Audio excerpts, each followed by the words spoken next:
There is a moment that reveals something disturbing about human nature, and it happens in every school cafeteria, every office break room, every social gathering across the world. Someone walks into the room, and you watch as every head turns. Conversations pause mid-sentence. People adjust their posture, their tone, their entire demeanor.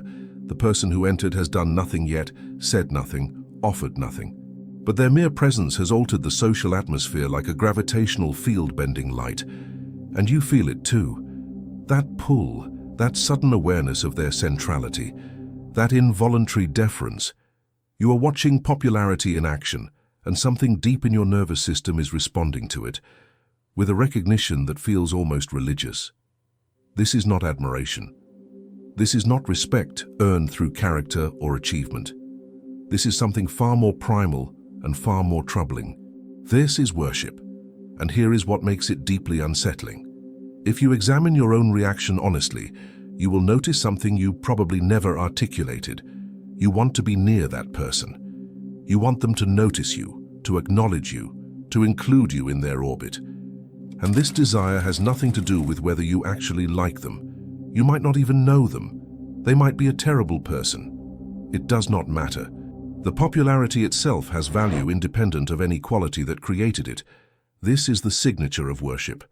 The object of devotion becomes valuable simply because others have designated it as valuable. The popular person is not popular because they are worthy.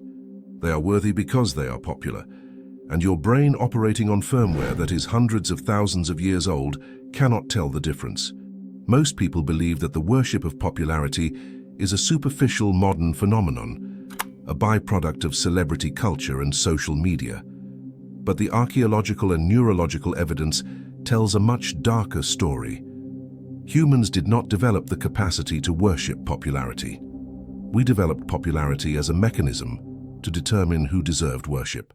And this mechanism is so deeply embedded in our cognitive architecture that it operates below conscious awareness, shaping our behavior, our emotions, and our sense of reality in ways we almost never recognize. The worship of popularity is not a cultural invention. It is an evolutionary solution to a problem that almost destroyed our species before it began. And that problem was this. In a world where survival depends on cooperation, how do you decide who to follow when there is no time to evaluate individual merit? 200,000 years ago, early human groups faced constant, life-threatening decisions that required immediate coordination. A predator approaches. Do we fight or flee? A food source is discovered. Do we share it or compete for it? A neighboring group is encountered. Do we cooperate or attack? These decisions had to be made quickly, often in seconds, and they required unanimous action. A group that debated every decision would be slaughtered by a group that moved as one. But how do you achieve instant consensus among individuals with different preferences, different information, and different incentives? The answer that evolution discovered is both elegant and terrifying. You do not evaluate the merit of each option. You watch what the most popular person does, and you do that. The evolutionary anthropologist Joseph Henrich calls this prestige-biased transmission. His research reveals that humans have an innate cognitive bias to preferentially copy the behavior of individuals who are attended to, deferred to, and imitated by others. This is not a conscious decision. It is an automatic heuristic. Your brain detects who the group is paying attention to and assumes that person's behavior contains valuable information worth copying. This made perfect evolutionary sense. In a world without writing, without formal education, without any way to systematically transmit knowledge, the most reliable indicator that someone possessed valuable skills or information was that other people were copying them. Popularity was a crowdsourced signal of adaptive value. If everyone is watching someone, your ancestors' brains reasoned, that person probably knows something important, and the individuals who trusted this signal and copied popular behavior survived at higher rates than those who insisted on figuring everything out themselves. But here is where the mechanism reveals its catastrophic flaw. The signal works perfectly when popularity correlates with actual competence, but it creates a runaway feedback loop when popularity becomes self-reinforcing. Once someone becomes popular for any reason, justified or not, Other people begin copying them because they are popular, and as more people copy them, they become more popular, which causes even more people to copy them, which increases their popularity further. Within a few iterations, you have a situation where someone's influence has become completely detached from any underlying merit. They are popular because they are popular. And your brain, still running on ancient software, treats this circular logic as valid information. The cognitive scientist Hugo Mercier calls this the popularity cascade, and it explains everything from fashion trends to financial bubbles to the rise of demagogues. The neuroscience reveals just how deeply this wiring penetrates. When researchers use fMRI to scan people's brains while they make decisions about whom to trust or follow, something disturbing appears. The ventromedial prefrontal cortex, the region involved in value calculation and decision-making, shows increased activation when people are presented with information about social popularity. But here is the critical finding. This activation occurs before any evaluation of the person's actual qualities. Your brain assigns value to popularity itself as a primary attribute before assessing whether that popularity is justified. The popular person is literally processed as more valuable by your neural reward system. This is not a metaphor. The same regions that activate when you see food when you are hungry or water when you are thirsty activate when you perceive social popularity. Your brain treats access to popular individuals as a resource worth pursuing. The psychologist Robert Cialdini identified this as the principle of social proof, one of the most powerful forces shaping human behavior. We determine what is correct, what is valuable, what is true, by observing what others believe is correct, valuable, and true. And the more people believe something, the more powerfully our brains treat it as valid. This principle is so strong that it overrides direct evidence. In Solomon Asch's famous conformity experiments, participants denied the evidence of their own eyes, claiming that obviously different lines were the same length, simply because Confederates in the room had said so first. The participants were not lying. They genuinely began to perceive the lines as equal. Social consensus literally altered their sensory perception. And when researchers added just one more Confederate, one more voice agreeing with the majority, the conformity rate increased dramatically. Popularity does not just influence opinion, it shapes reality itself. But the mechanism was never designed to operate at the scale it now encounters. For the vast majority of human history, your social world contained maybe 150 people, Dunbar's number, the cognitive limit of stable relationships. Within that group, you could actually track who was competent at what. You saw the skilled hunter succeed repeatedly. You witnessed the wise elder give counsel that proved correct over time. Popularity in that context was generally earned and generally accurate. The person everyone turned to for guidance actually possessed the skills that made their guidance valuable. But modern humans are exposed to social groups that number in the millions or billions. You cannot possibly evaluate each person individually. So your brain does what it evolved to do. It uses popularity as a shortcut, and in a mass media environment, that shortcut leads you catastrophically astray. This is how celebrity culture hijacks the worship instinct. A person becomes visible through media exposure. Their visibility creates familiarity. Familiarity creates a false sense of social proof. Your brain interprets their ubiquity as evidence that they possess special value, when in reality their ubiquity is often the result of marketing, wealth, or random chance. The psychologist Daniel Kahneman calls this the availability heuristic. We judge the importance or frequency of something by how easily examples come to mind, and celebrities are constantly brought to mind through deliberate media saturation. So your brain, operating on evolutionary logic, concludes that these people must be extraordinarily important. They must possess rare and valuable qualities.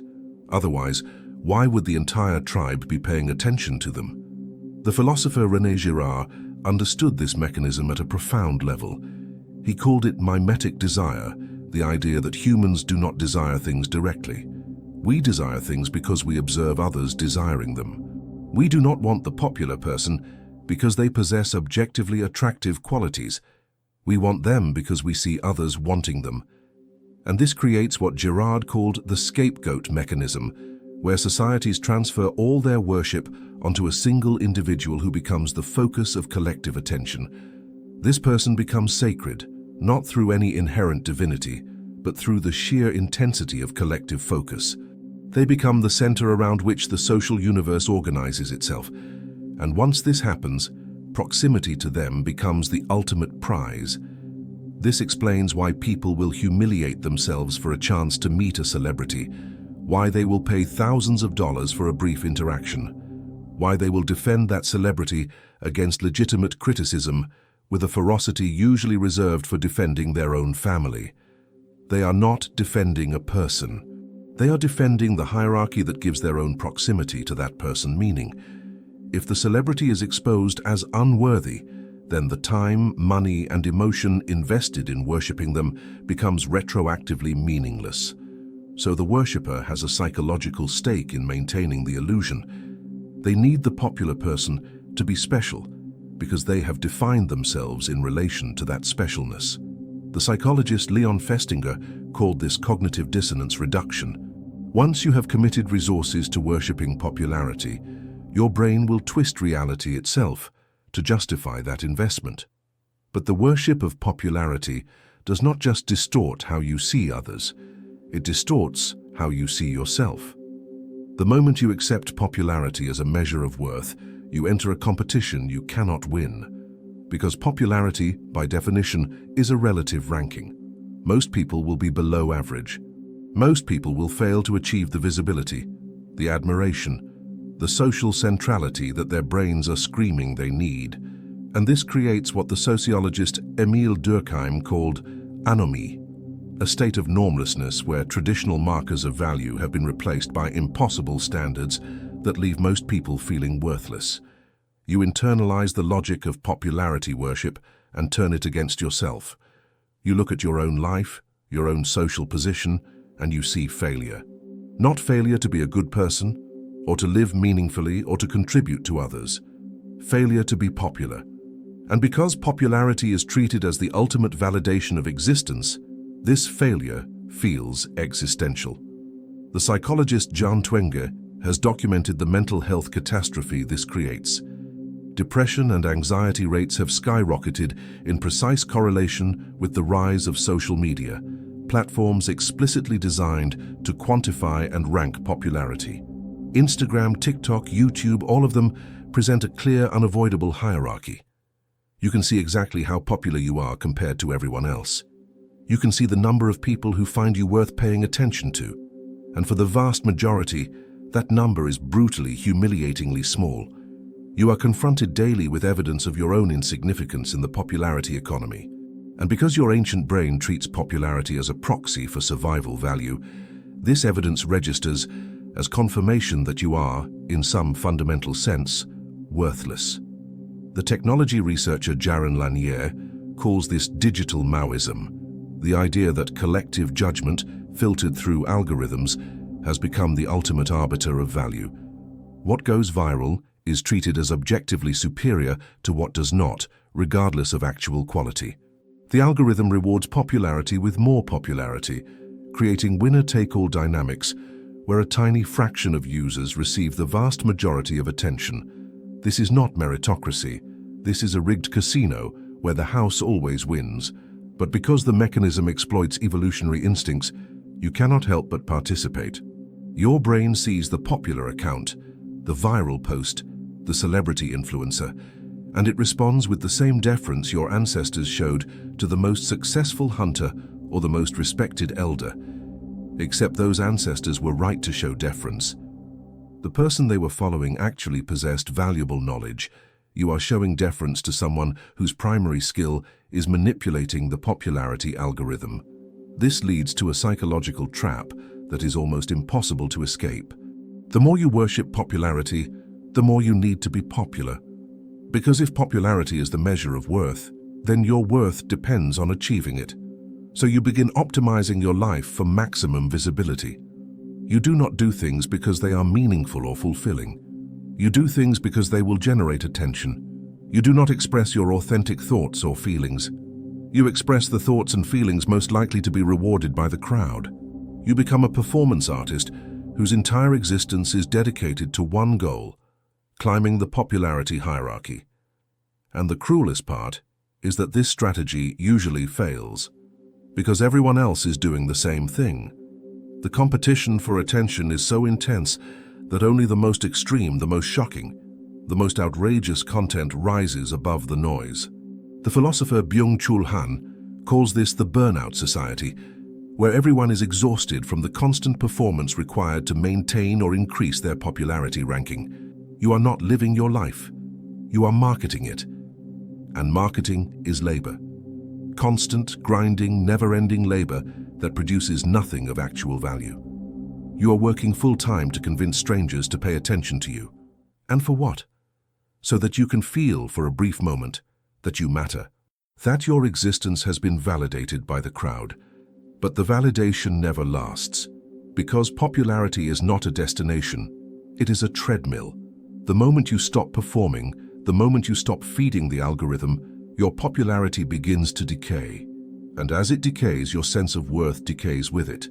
You are trapped in a system that requires constant sacrifice just to maintain your position. And any position you achieve will never feel sufficient because there is always someone more popular above you. But here is the revelation that most people never reach. The worship of popularity is based on a fundamental lie. The lie is that popularity measures value. But if you examine this claim honestly, you will see it collapse. Some of the most popular people in history were monsters. Some of the most valuable people lived and died in obscurity. Popularity measures visibility, not worth. It measures how many people are paying attention, not whether that attention is deserved. And once you see this, once you truly understand that popularity is just a social metric detached from actual human value, the entire spell begins to break. You realize that you have been worshipping an illusion, a number, a ranking that has no more inherent meaning than the score in a video game. The existential philosopher Albert Camus understood this profoundly. He wrote about the absurdity of seeking validation from a universe that is fundamentally indifferent to human concerns. He argued that true freedom comes not from achieving status within absurd systems, but from recognizing their absurdity and choosing to live according to your own values anyway. This is what he called rebellion, not against specific authorities, but against the entire structure of external validation.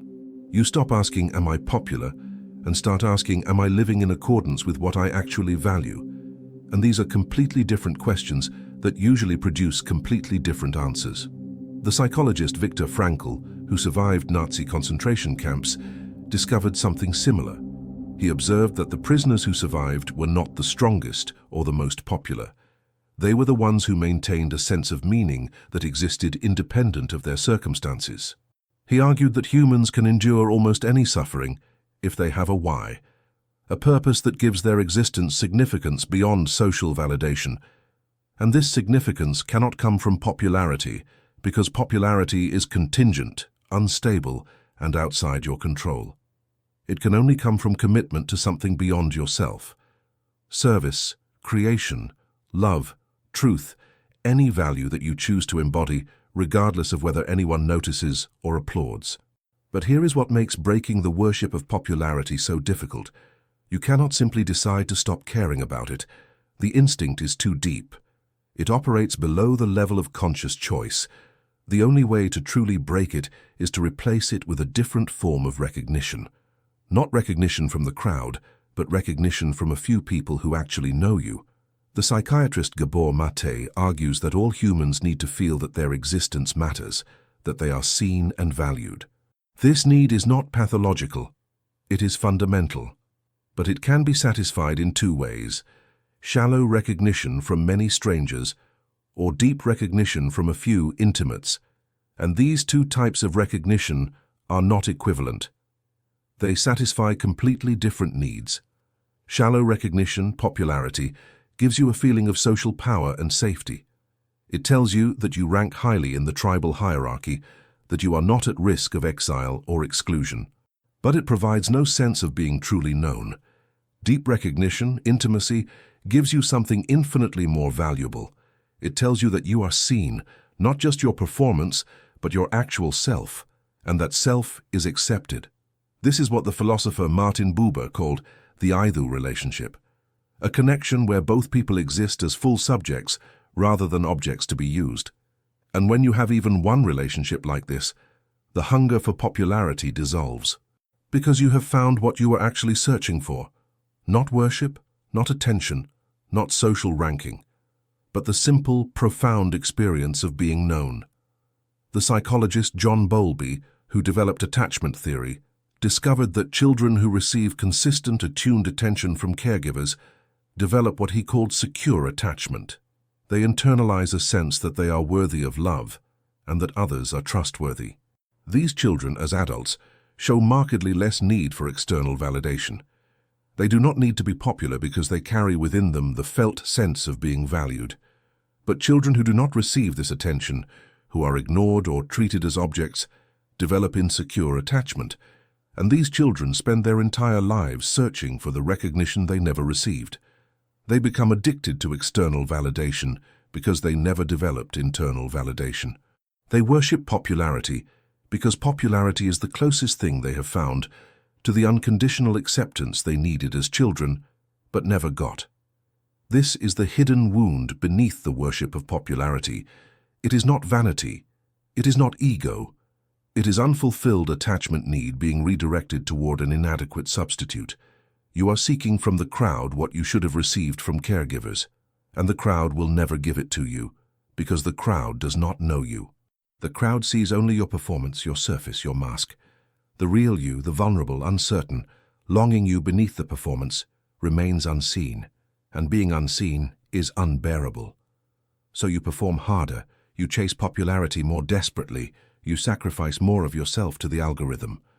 But the more you sacrifice, the less of you remains. You are disappearing into the very visibility you are seeking. So if the worship of popularity is this deeply embedded, this neurologically reinforced, this psychologically compensatory, and this culturally amplified, is there any way to break free? The answer is yes. But it requires you to do something that will feel like psychological suicide. You must deliberately, consciously, courageously make yourself unpopular, not by being offensive or antagonistic, but by being authentic, by expressing what you actually think, feel, and value, regardless of whether it will be rewarded by the crowd. And then you must sit with the terror of knowing that you have just made yourself less popular on purpose, and that this decreased popularity does not mean you are worthless. This is what the psychologist Rollo May called existential courage. The willingness to be yourself, even when being yourself carries social risk. It is not confidence. Confidence is the belief that you will succeed. Courage is acting according to your values, despite the knowledge that you might fail. And the practice is brutal. You post something authentic and watch it receive less engagement than your performative content. You express an unpopular opinion and feel the social temperature drop. You stop optimizing for virality and watch your metrics decline. And every fiber of your being will scream that this is dangerous, that you are destroying your social position, that you are making a catastrophic mistake. But you do it anyway, because you have decided that being known by a few is more valuable than being worshipped by many. Here is what happens when you do this. At first, panic. The social approval you were receiving diminishes. The dopamine hits stop coming. You feel yourself becoming less visible, less relevant, less important in the social hierarchy. Your brain interprets this as a survival threat. But if you stay with the discomfort, something remarkable begins to happen. The people who were attracted to your performance drift away. But a different kind of person starts to notice you, people who recognize authenticity because they are searching for it themselves. People who are exhausted by the performance, by the algorithm, by the shallow recognition that never satisfies. And these people do not just follow you, they connect with you, because they see not your mask, but your face. And in seeing your face, they give you something infinitely more valuable than popularity. They give you recognition. The practice is called authentic visibility, and it was developed by therapists working with social media addiction and fame trauma. The protocol is simple but terrifying. You share something true about yourself that you believe will make you less popular. Not trauma dumping, not shock value, but genuine expression of your actual experience, thoughts, or values. And then you observe what happens. Most people ignore it. This is painful but informative. It teaches you that most attention is shallow and conditional, but a small number of people respond differently. They recognize something real. And they reach out not with applause but with resonance. They say, "I feel that too," or "I've been afraid to say this," or simply, "Thank you for being honest." And in that moment something shifts. You realize that you have just experienced something more valuable than 10,000 likes. You have been seen. The neuroscientist Stephen Porges discovered the biological basis for why this works. His polyvagal theory explains that humans have a neural pathway specifically designed to detect safety in social connection. When you are performing for the crowd, your nervous system remains in a state of mobilization, constantly scanning for threats to your status. But when you are genuinely seen by another person, when you receive what Porges calls social engagement, your nervous system shifts into a state of calm and connection. Your heart rate variability increases. Your stress hormones decrease. You feel yourself relaxing at a physiological level. This is not just feeling good. This is your body recognizing that you are finally safe. Not safe from physical danger, but safe from the existential danger of being unknown. And here is the final revelation. The worship of popularity is not actually about wanting to be popular. It is about being terrified of being nobody. Of living an entire life without mattering, without making a difference, without leaving any trace of your existence. You worship popularity because you believe it is the only proof that your life had meaning. But this is the lie that keeps you trapped. Meaning does not come from being popular. It comes from being real, from living according to your actual values, from connecting with people who see you, from creating or contributing or loving in ways that are genuine rather than performative. And these things do not make you popular. They make you alive.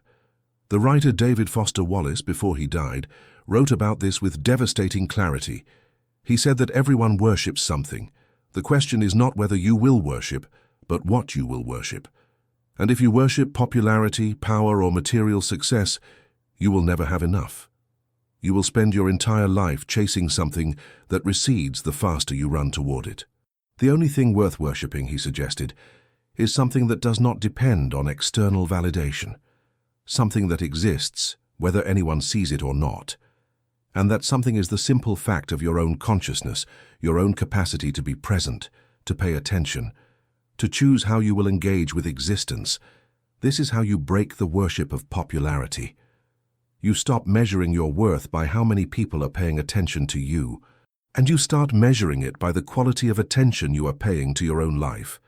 Are you present? Are you honest? Are you living in accordance with values you actually hold rather than values you think will make you popular? These questions have answers that do not depend on anyone else. They depend only on you. And when you begin living from these answers, something miraculous happens. You stop needing the crowd. Not because you have become arrogant or isolated, but because you have found something the crowd can never give you. You have found yourself. And in finding yourself, you discover that you were never actually worthless. You were only unseen. And the cure for being unseen is not to become more popular. It is to stop hiding, to let yourself be known by people who are capable of truly seeing you. One person who knows you is worth more than 1,000,000 who worship you, because worship is what you give to strangers. Love is what you give to someone whose face you have actually seen. And once you understand this, the entire hierarchy collapses. You are free, not because you have won the popularity contest, but because you have finally walked away from it.